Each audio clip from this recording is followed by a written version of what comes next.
I know that there are people out there who also want to write books and want to write stories, and they're so imaginative, and I know they can do it. They just don't know what to do exactly. Now, this video isn't going to be like a step by step on how to write. It's going to be more about writing tips and advice that I would give you if you've already kind of started, or are you if you're getting into it. So here we go. My writing tip number one, and I really wish I knew this when I was first writing, but do not clear your history. Don't delete your history. Do not delete old drafts either if you're working on them. Okay. I know that the first draft is going to be terrible, garbage. Like you're going to want to look at it and you want it to burn. You don't want to see it anymore, ever. But you need to keep it. I promise you. If you want to improve anything, the thing that I do is that I will start a new draft, a new Word document, and I will split screen it so I can work on the new draft. I'll be able to take some inspiration from the old one.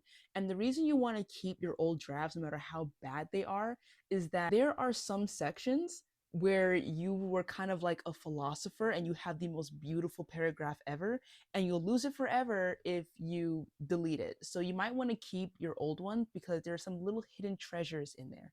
The same thing with your like search history, because for authors, at some point, I don't know if you've seen like little jokes about it, but author search histories are so suspicious. Like you don't want to know what's in there.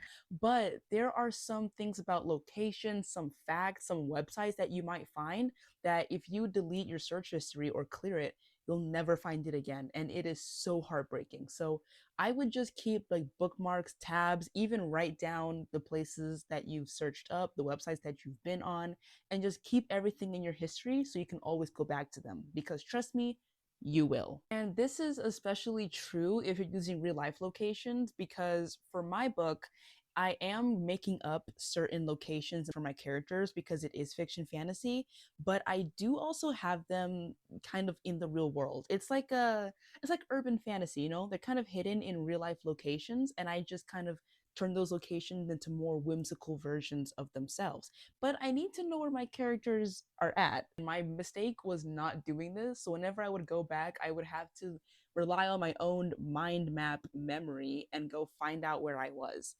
Bookmark wherever you are if you're using stuff like Google Maps for real life locations. If you're just making up your entire world, I would just suggest creating a map, drawing it out, like you know it because you made it, so you wouldn't have to worry about that. Number two, and this is so huge for me, but whenever I have an idea for a story, I have to write it out first. So writing it out, not typing it, because for some reason using paper just gives me more inspiration. When I'm using paper and I'm writing it out, it gives me less of a need to be perfect. I get to just write out and scribble out whatever ideas I don't like instead of having to deal with deleting and typing and thinking that it has to be like a perfect draft. It doesn't. So in this very book and like five others that I left on campus, I have a whole bunch of world building, character building right in here. And whatever I do like, I will type it out and put it in a different document, or I will put it in a different journal, and whatever I don't like, I'll just keep it in there and put like a giant X around it. Now, staying on the topic of using paper, this is perfect for blurting. Again, you don't have to have a perfect idea. The problem is people wait for perfection when writing is all about the progress. It's all about the journey, because as you're making all these different ideas and finding inspiration, you end up having these amazing like realizations, and then you're able to put them into your book. Don't wait for it to be perfect. So start with blurting. Get like a blank piece of paper and just start writing down whatever comes to your mind. You have a plot, write it down. You have a character, write it down. Write down their motivations, write down what they look like, their setting. Put down anything you possibly can, even if it doesn't make sense, because later on it will. You'll be really happy that you wrote it down. My next writing tip is really narrowing down where do you want to start writing your story. Okay, I've heard that people use Google Docs, and I've heard that people have been traumatized by using Google Docs because all their work is erased for some reason. I don't really know. Me personally, I like to use Microsoft Word. I know a lot of people don't like to use it because it's kind of difficult, but that's why I learned that if I want to insert any kind of pictures or illustrations, Word makes it pretty easy for me to do that and format it in the way that I want. Also, I don't need the internet to work on Microsoft Word. That's a good part. If I'm working on Google Docs and I'm somewhere that I don't have any internet and I want to write, I'm basically cooked. Like I can't do it. But if I'm offline, I can still do it in Word, which is why I prefer it. Sometimes I will even use planning in Notion.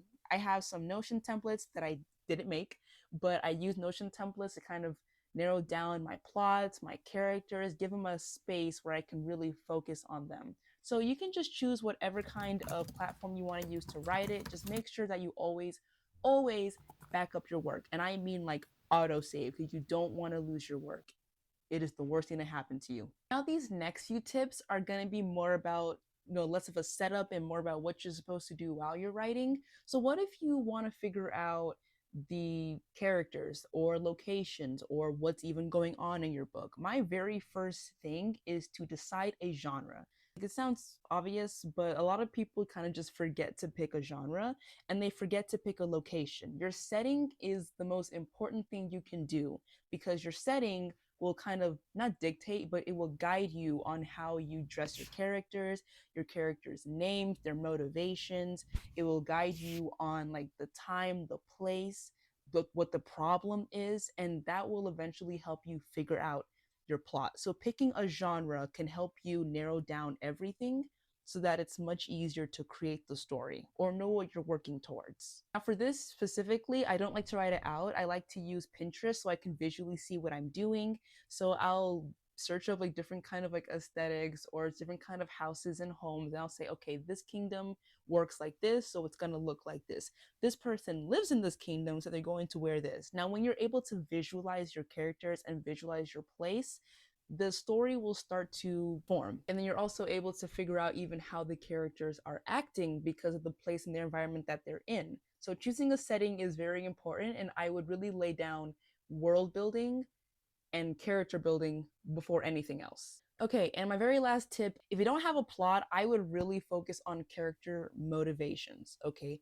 Who are they and what do they want? Because then that would kind of help you brainstorm, okay, what is the plot? What do they need to work towards? What are they lacking in their life? What is their society or their environment lacking in general? And then you can start building a problem that they need to solve, because most plots have a problem, whether it's finding something or saving a kingdom or saving other people in general from a tyrant.